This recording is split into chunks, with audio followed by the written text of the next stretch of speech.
푸틴은 우랄에 위치한 비밀 권벙커에서 올리가르기 즉 러시아 최고위급 관료들을 긴급 소집해 회의를 개최했습니다.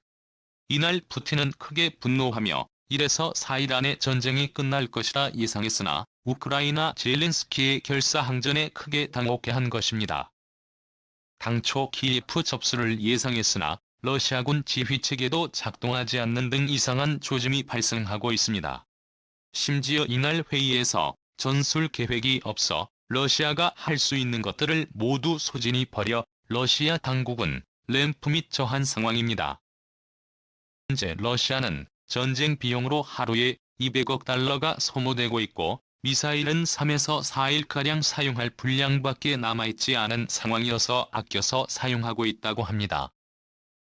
러시아에서 현재 가동 중인 둘라 공장 로텐베르크 공장은 무기 생산 주문을 모두 소화할 수 없는 상황이고 러시아 보병이 소총과 총알로 싸우는 것이 거의 유일한 전술이 되어가고 있는 상황입니다. 분명한 것은 러시아의 국내 총생산 규모는 대한민국 남한보다 못한 수준이라는 것입니다. 심지어 전국적인 인터넷 통신망도 제대로 깔려있지 못할 뿐 아니라 그나마 있는 군통신 지휘망이 국제 해커 집단인 어나니머스에 의해 해킹이 되면서 사실상 러시아군 지휘 통제 시스템이 마비되고 있습니다. 이에 푸틴은 러시아의 체제 자체에 대한 위기감을 느끼고 있습니다. 일부 전문가들은 이번 우크라이나 사태를 계기로 러시아가 우리가 알고 있던 나라와 크게 달라질 것이고 한반도의 지정학 특히 대중국 압박 전선에 큰 영향을 미치게 될 수 있을 것이란 충격적 분석이 나옵니다. 첫 번째 결사항전하는 우크라이나 많은 서구권 매체들은 우크라이나가 공습 하루 만에 모든 정부 수반이 마치 아프가니스탄 대통령과 같이 도망망을 갈 것이라고 흉을 봤습니다. 코미디언 출신 볼로도미르 젤스키 제6대 우크라이나 대통령은 수도 키예프에서 결사항전을 하며 불안이나 군과 키예프 시민들을 지키고 있는 상황입니다. 그는 트위터의 가짜 뉴스에 속지 말라며 자신은 죽을 때까지 결사항전을 하며 우크라이나를 수호하겠다고 밝히고 있습니다.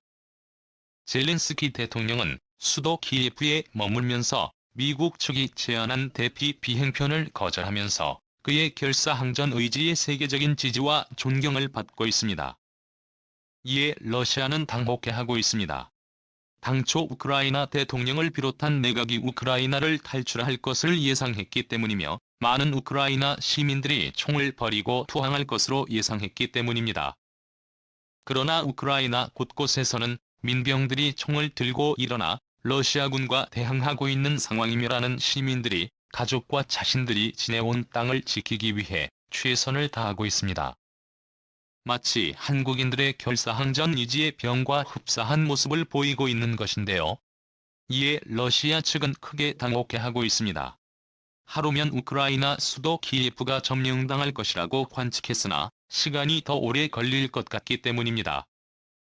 러시아 측의 사상자 숫자도 매우 큰 상황입니다. 러시아 측에서는 우크라이나인 200명이 러시아군에 의해 전사했다고 밝혔고 우크라이나 측에서는 러시아군 1,800여 명이 전사했다고 밝혔습니다. 러시아 측에 어마어마한 희생이 있는 상황인 것입니다. 두 번째 EU 회원국과 개개인이 지원 EU 회원국 나토 회원국에서 우크라이나에 대한 최첨단 무기 지원이 이루어지고 있습니다. 이것은 우크라이나에게 큰 도움이 되는 상원입니다. 그뿐 아니라 유럽 전역에서 개개인으로 은밀하게 우크라이나를 도우러 오고 있다는 분석이 나오고 있습니다. 과거 아프가니스탄 이라크에서의 경험이 있는 이후 유럽권에 거주하고 있던 전역 군인들이 속속 우크라이나로 진입하고 있습니다. 중에는 베테랑 특수 군인들이나 저격수 등이 있을 것으로 관측되어지는 가운데 우크라이나 특히 키예프에 함락이 쉽지만은 않을 것이란 관측이 나옵니다. 현재 네덜란드, 영국, 스위스, 프랑스, 이태리 등지에는 몸이 근질근질한 베테랑 군인들이 많은 상황입니다. 이들이 만약 우크라이나 내로 진입하고 산발적인 게릴라전을 펼치게 될 경우 러시아가 우크라이나를 완전 점령하는 일은 매우 어려울 것이라는 분석을 내놓고 있습니다. 띄는 점은 러시아를 두고 중국을 제외한 모든 국가가 연합하고 있다는 점입니다. 전 세계 많은 민간 해커 집단인 어나니머스는 러시아 정부기관 러시아 국방부의 통신망을 마비시키고 있는 상황입니다. 세 번째 거세게 번지고 있는 러시아 민주화 시위. 러시아가 가장 우려하는 사태가 빚어지고 있습니다. 키우고 있는 러시아인들이 우크라이나의 침공을 규탄하는 평화 시위가 러시아 전역에서 산발적으로 일어나고 있습니다.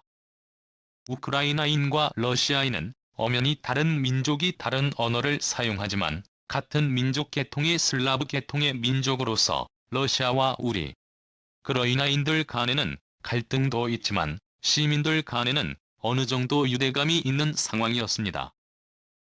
뿐 아니라 러시아 국민들 역시 1991년 소련 붕괴 이후 개혁 개방을 맛보면서 거의 서구권 국가들의 시민들과 다를 바 없는 사람들입니다. 그들은 민주주의를 알고 있고 또 넷플릭스, 유튜브 등의 서구적 미디어를 통해 서구권의 모든 문화를 즐기고 있습니다. 중국 인민들과는 완전 다른 상황인데요.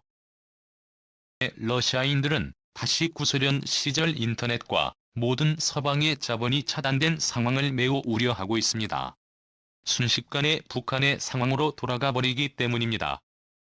때문에 많은 러시아 반전 시위대들이 러시아의 거리를 메우고 있습니다. 많은 민주주의 국가들은 소비에트 체제에서 벗어난 러시아에 대해서 사형제도가 없다는 점을 들어 아직 민주주의의 신뢰학 같은 희망이 남아있다는 의견을 내놓고 있습니다. 최소한 중국, 북한과 같은 인권 박해 국가가 아니라는 점 때문입니다. 이 때문에 이 특이한 러시아만의 사형제도 및 실시제도에 대해서 러시아에 여전히 민주주의를 요구하는 시위대 혹은 우크라이나의 반정부 시위를 규탄하는 시위대가 거리를 메울 수 있게 하는 마지막 당은 민주주의의 생명줄로 평가합니다. 그런데 우크라이나 키예프에 러시아가 진군하고 들어선 날 푸틴이 꼭두각시 정치인으로 알려진 드미트리 메드베데프 전 러시아 대통령은 러시아에서 사형제도의 부활이 이루어지기 딱 좋은 시점이라고 언급을 하면서 러시아가 사실상 옛소련 체제로 전락하게 될 수 있다는 공포가 나오는 상황입니다. 이를 막을 수 있는 방법은 제2의 러시아 혁명 민주주의 혁명밖에는 없다는 의견이 나오고 있습니다. 현재 러시아는 막강한 천연자원을 바탕으로 사상 최대 규모의 외환 보유고를 확보해둔 상황이지만 러시아의 민생 경제는 사실상 초토화되다시피 한 것이 사실입니다. 심지어는 중국인보다 못 사는 나라가 바로 러시아 개개인의 삶입니다. 지난 2020년 중국의 1인당 국민소득이 1,500불을 돌파하면서 러시아의 만 대포를 뛰어넘은 것입니다. 이에 많은 러시아인들은 중국으로 취업을 하러 갈 정도입니다. 또 러시아는 천연가스를 독일 등 서유럽 지역에 파이프라인을 뚫어 막대한 외화를 벌어들이고 있으나 정작 러시아 지방 도시들에서는 가스가 제대로 공급되지 않아 중앙정부에 대한 시민들의 반감이 매우 심한 상황입니다. 러시아 민중은 현재 잃을 게 없는 상황입니다. 의무신경제도로 인해 많은 청년들이 군대에 가 있으나 만약 그 가족들이 거리로 쏟아져 나와 러시아의 민주화를 요구할 경우 마치 볼셰비키 혁명 때의 상온처럼 푸틴 체제의 독재 러시아 체제는 종식을 맞이하게 될 수밖에 없다는 분석이 나옵니다. 제 분열이 우려되는 러시아. 현재 러시아 내에서 우크라이나 침공에 대한 반푸틴 정서가 크게 확산되고 있습니다. 과거 스웨덴의 영토이자 표트르 대제가 러시아의 서방 수도로 건설한 명도시 상트페테르부르크에서는 이례적으로 수만 명의 러시아 시민들이 러시아의 우크라이나 침공에 반대하는 시위를 벌여 충격을 주었습니다. 총 29만여 명의 반전 청원에 사인이 이루어지고 있고 사회 상류층뿐 아니라 러시아 주요 과학자 250여 명도 반전 탄원을 제출했습니다.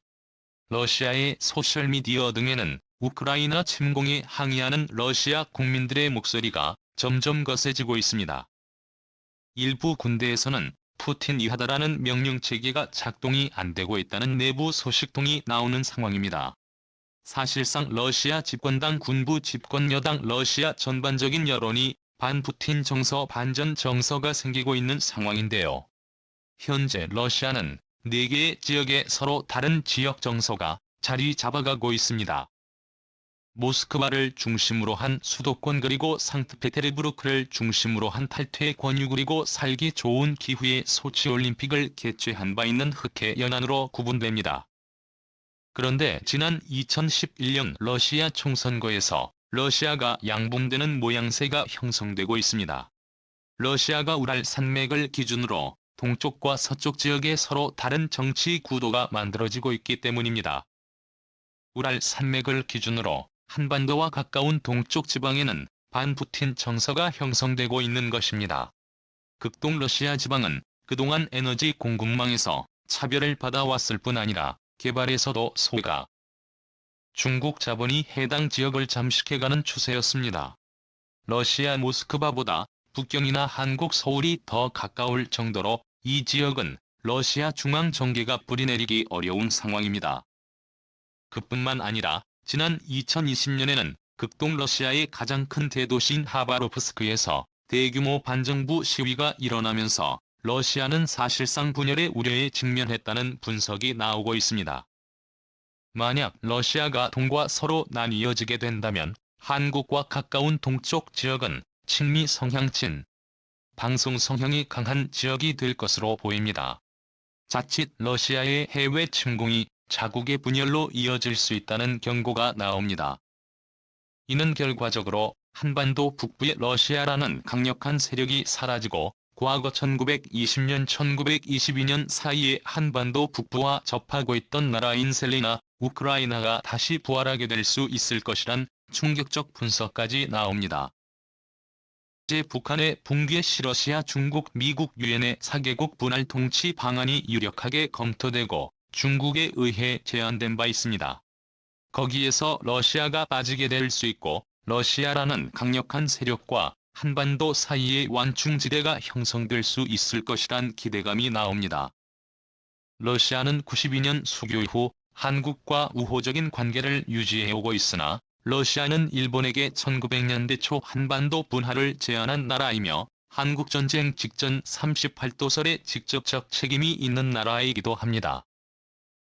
사이에 있으면 어느 정도 위협이 되는 나라라는 역사적 결론이 나오는 것인데요. 과연 우크라이나 사태가 평화롭게 해결될 수 있을까요? 국토전략 깊이 오늘은 이걸로 마칩니다. 감사합니다. 촌노 씨와 너무 초월했는데 우크라이나 국민들이 너무너무 불쌍해요. 푸틴 아저씨 제발 그만 멈춰주세요. 유익하게 보셨으면 좋은 의견을 아래 댓글창에 달아주세요. 그리고 좋아요 버튼도 같이 눌러주시고요. 그럼 오늘 하루 행복하세요. 안녕.